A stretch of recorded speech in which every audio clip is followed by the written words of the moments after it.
Brand Legend satu ini ternyata beneran serius ya di Indonesia. Sebelumnya udah ada Moto G45 dan Moto H60 Fusion yang beneran worth it di harganya. Dan sekarang dilanjutin sama Moto H60 Pro yang seharusnya tergolong ke premium mid-range ya. Walaupun sebenarnya di pengalaman gue pakai kok kayak berasa kayak flagship gitu loh. Tapi ya seperti biasa, gue akan bahas semuanya. Mulai dari kelebihan, kekurangan, sampai HP ini tuh cocoknya buat siapa. Motorola H60 Pro tetap pertahanin ciri khas desain mereka yang makin kesini makin kelihatan menarik ya. Ada 3 varian warna, Phantom Dazzling Blue, Shadow, dan Sparkling Grape. Dan semuanya nggak ada warna mainstream yang ngebosenin. Emang urusan desain ya ujung-ujungnya balik ke selera sih. Tapi buat gua yang sehari-harinya tuh ngulik gadget terbaru mulu dan ketemu desain yang unik kayak gini tuh ya rasanya nyenengin aja. Nggak ngebosenin gitu. Tapi kalau kita lihat lebih detail lagi, bahan back covernya tuh bertekstur, jadi di tangan berasa lembut dan mewah. Kalau berdasarkan spesifikasi di atas kertas sih, ketebalan HP ini ada di 8,24 mm. Tapi percaya sama gua, di tangan berasa tipis loh. Soalnya bodinya ini dibuat melengkung dan walaupun dimensinya gede kayak gini, tapi bobotnya cuma 186 gram doang. Jadi ringan banget dan udah berasa kayak HP compact ya. Bagian depannya lebih gokil lagi. Di saat HP flagship terkini beralih ke layar flat, Motorola pakai layar curve yang nggak nanggung. Lihat aja pinggiran layarnya. Dan dengan spesifikasi kayak gini, kualitas layarnya tuh udah nggak perlu ditanya lagi. Brightness-nya terang, warnanya vibrant, dan kompor layar curve, bezel atas bawah kanan kiri tipis semua, plus stereo speaker sih udah pasti bikin feel layarnya berasa jadi immersive banget. Nggak perlu takut sama layar curve kayak gini, karena selama gue pakai ya gue nggak pernah ngalamin accidental touch, termasuk pas main game. Malah, experience gamingnya berasa lebih mantap loh. Dengan combo MediaTek Dimensity 8350 Extreme, RAM 12GB, storage 256GB, pastinya udah bisa dipakai ngapain aja. Skor Antutunya tembus di 1,3 jutaan, dan untuk pemakaian sehari-hari sih ini gili-gili aja ya. Mulai dari multitasking sampai namatin TikTok lancar luncur tanpa kendala. Gitu juga dengan main game. Kayak Honor of Kings stabil banget, gak ada frame drop sama sekali. Rata-rata dapetin 119 FPS dan suhunya juga paling kenceng di 39 derajat. Cuman anget dikit doang. PUBG Mobile sayangnya belum bisa di 120 FPS. Mungkin karena HP-nya masih baru kali ya, tinggal tunggu waktu aja. Tapi stabil banget di 60 FPS. Layar sensitif, gyro nggak delay, dan nggak panas juga. Genshin Impact pun bisa rata kanan, tapi kalau digeber lama, frame rate-nya turun di sekitar 50 FPS. Wajar bukan flagship belasan juta. Tapi selama gue pakai, tetap lancar jaya dan suhu maksimal di 42 derajat yang nggak bisa dibilang panas banget juga. Gokil kan? Baterainya pun gede banget ya, 6000 mAh yang bisa banget dipakai seharian tanpa ketemu charger. Soalnya ya screen on time bisa didapetin sekitar 8 jam dan itu pun termasuk gaming ya. Kalau misal kalian nggak dipakai gaming ya harusnya lebih awet lagi dan bisa jadi dipakai untuk 2 hari. Dan ngecasnya pun ngebut ya, 90 watt tuh cuma butuh waktu 44 menit dan baterainya udah full. Plus udah support wireless charging 15 watt. Gokil ya, udah kayak HP flagship. Dan Motorola X60 Pro dapetin DxO Mat 2025 Gold Label untuk performa baterai loh. Bagian favorit gue ada di softwarenya. Gue suka banget sama software yang mengarah ke stok Android kayak gini. Dan opsi kustomisasinya juga banyak. Stok Android juga pastinya lebih ringan dan lebih smooth. Walaupun Motorola tetap bawa fitur yang banyak banget. Gak ada embel-embel gaming, tapi tetap kasih fitur gaming yang banyak. Termasuk nampilin FPS di dalam game. Gak semua HP ada loh.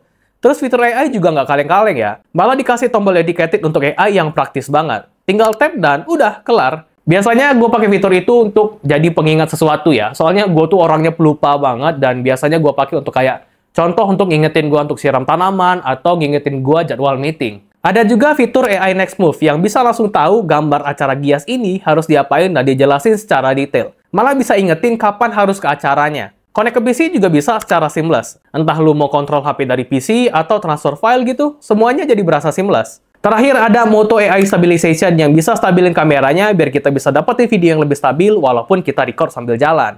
Sekalian aja kali ya, gua bahas kameranya. Di harga 7 jutaan, setup kamera yang di bawah tuh lengkap. Kamera utama, ultrawide, dan ada telefoto. Malah kamera selfie-nya juga 50 megapiksel loh. Dan sebelum jepret foto, kita juga bisa pilih karakter warna natural atau signature. Kalau gua sih pilih signature ya, biar hasil fotonya tuh langsung eye pleasing tanpa perlu diedit-edit lagi. Menurut gua, hasil fotonya tuh bagus banget sih, apalagi di harga cuma 7 juta. Ini sih gokil, terutama lensa ultrawide-nya ya. Flagship belasan juta aja masih ada yang kurang loh. Ini udah bagus. Padahal gua ambil foto pas lagi mendung, yang terhitung bukan di kondisi optimal. Tapi hasilnya tetap cakep. Mau ultrawide, 1 kali zoom, 3 kali zoom, bagus semua. Bisa sampai 50 kali zoom juga sih, dan karena dibantu AI, jadi hasilnya masih lumayan untuk sekedar baca teks yang jauh banget. Ini sih masih bisa kepake. Nah, foto potretnya nih, gue nggak expect sebagus ini loh. Soalnya kan lensa telenya cuma 10 megapiksel dan tag fotonya di kondisi mendung. Tetap bisa hasilin foto sebagus ini. Background blurnya termasuk rapi, detailnya oke, dan semisal kondisi pencahayaannya lebih optimal, harusnya bakal lebih tajam lagi sih. Kamera selfie-nya juga gue yakin cewek-cewek pada suka. Soalnya lebih wide, jadi bisa foto rame-rame, dan detailnya itu loh, tajam cuy. Masuk ke foto low light yang kali ini hasilnya beneran bikin gue kaget. Gue kira lensa ultrawide-nya bakalan keteteran, tapi detailnya masih tajam loh. Di zoom pun hasilnya tetap nggak pecah dan rendah noise. Kalau lensa utamanya ya nggak perlu ditanya lagi lah, dan 3 kali zoomnya juga masih bagus. Overall untuk foto, menurut gua hasilnya udah mirip flagship ya, padahal harganya cuma 7 jutaan loh. Gokil emang Motorola. 4K 30 fps di lensa utamanya Moto Edge 60 Pro, sangat stabil. Ini kondisinya mendung sih teman-teman ya, jadi rada gelap gitu. Makanya videonya nggak terlalu terang, tapi ya kualitas videonya masih oke kok walaupun mendung kayak gini. Dan ini lensa ultrawide nya. Wah, ini lebar banget ya. Biasa kan Android itu 0,6 kali, ini 0,5 kali, lebar banget. Nah, ini 1 kali zoom, kita coba 2 kali zoom dan 3 kali zoom. Nah, 3 kali zoomnya lebih tajam ya. Kalau 2 kali zoom kan dia cropping dari 1 kali zoomnya lensa utama. Ini 3 kali zoom. Oh, tajam. Oke, cakep sih ini, cakep. Terfokus. Oh, cepet juga, mantap, videonya mantap, bagus. Kamera selfie-nya di 4K 30 fps ini lebar ya, luas banget ya. Jadi ini tangan gue dimentokin tuh kayak gini. Jadi emang kamera selfie-nya tuh lebar banget, enak banget kalau misalnya kalian mau vlogging atau rekam pakai kamera depan. Ini bagus, udah stabil juga. Kondisinya emang rada mendung di sini teman-teman, jadi makanya videonya rada gelap, agak noisy sedikit. Wajar karena memang mendung banget, guys. Ya musim kemarau, tapi hujan mulu ya, makanya kondisinya rada lebihin. Tapi dynamic range masih dapat ya teman-teman ya. Ini sih kualitasnya bagus sih, stabil, tajam, dynamic range juga masih bagus. Ya rekomend. Ini mode dual capture videonya, jadi kamera belakang, kamera depan langsung ngerekam tanpa perlu kalian switch lagi. Dan ini bakal lebih praktis juga ya. Dan ini bisa kalian switch nih. Kalau misal kalian mau kamera depannya yang di bagian yang lebih gede, ini bisa. Terus switch lagi ini juga bisa. Jadi misal kalau gua lagi mau vlogging, liatin anak gua lagi main sama anak bule kayaknya ya. Emang zoom, sambil zoom juga bisa nih. Hebat juga anak gua langsung bisa dapat anak bule. Loh. Jadi ya begitulah. Jadi kalau misalnya kalian mau vlogging dengan lebih gampang, iya mainlah, nggak apa-apa, mainlah, jangan nakal ya. Loh. Jadi mantap sih. Video kamera belakang Moto Edge 60 Pro 4K 30 fps dan ini lensa ultrawide nya masih oke loh. Detailnya aja masih tajam. Ini kalau kita 1 kali zoom, wah, lebih bagus lagi ya. 3 kali zoomnya masih tajam. Kita switch 1 kali zoom lagi, kita coba jalan, stabil, tajam, cakep ya tuh. Wah, gokil, bagus banget ini. Tapi gimana menurut kalian ya?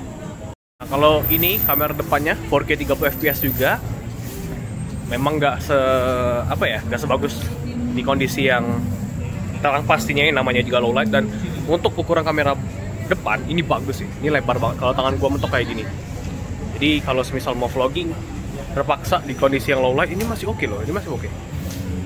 Tuh, ini mau dibilang terang banget enggak, remang lah ya. Tuh, masih sebagus ini. Gokil. So itu dia Motorola Edge 60 Pro. Gua ringkasin kelebihan dan kekurangannya biar kalian bisa tahu HP ini tuh cocok nggak sih buat kalian. Kelebihannya, desain cakep anti mainstream, tipis dan ringan juga, layar lengkungnya cakep banget, film mewahnya dapet, support wireless charging pula, dan dua sektor favorit gua ada di kameranya yang benar-benar bagus dan softwarenya sih. Kapan lagi kalian bisa dapetin experience yang nyaman ala stok Android tapi dengan fitur AI yang lengkap. Fitur-fitur lain juga ada ya, kayak 5G, NFC, udah IP68 plus IP69, tahan air dan debu, dan udah military grade juga. Jadi soal durability ya udah nggak perlu ragu lagi. Sedangkan kekurangannya sih menurut gua minor ya. Contohnya kayak frame bodinya ini belum pakai metal, yang menurut gua ya bisa dimaklumi, karena kalau dia pakai metal pastinya dengan dimensi kayak gini pasti bakalan jauh lebih berat, dan gua prefer plastik aja yang penting ringan gitu. Terus juga desainnya ini yang menurut gua ya bisa jadi nggak semua orang, karena mungkin yang suka simple nggak suka dengan desain kayak gini, tapi ya menurut gua ya desain ujung-ujungnya balik ke selera. Dan terakhir ada di service centernya aja mungkin ya, karena kan Motorola ini kan baru banget comeback ke Indonesia, belum setahun, jadi ya kita kasih waktu dulu biar service centernya juga makin merata di Indonesia. Dan menurut gua itu aja sih. Overall, Motorola X60 Pro worth it banget sih. Apalagi harga cuma 7 jutaan, kalian udah bisa dapetin experience ala flagship melalui desain, layar, software, AI, baterai, dan kameranya. Apalagi kalau kalian suka stok Android, ya ini sih udah pilihan HP resmi yang paling bener ya. Iya, gue juga dapet info kalau HP ini udah bisa dibeli di tanggal 24 Juli 2025. Dan saran gue langsung gas aja, soalnya di tanggal segitu kalian bisa dapetin harga promo di 7.399.000. Jadi ya, mumpung promo, langsung digas aja. Dan segitu aja video kali ini, semoga bermanfaat. Kalau kalian suka dengan review kayak gini, boleh banget like dan subscribe. Dan kalau punya pertanyaan soal Motorola X60 Pro, komen aja di bawah, nanti kita bisa saling bareng-bareng. Dan ya, segitu aja video kali ini. Gue Warid, bye.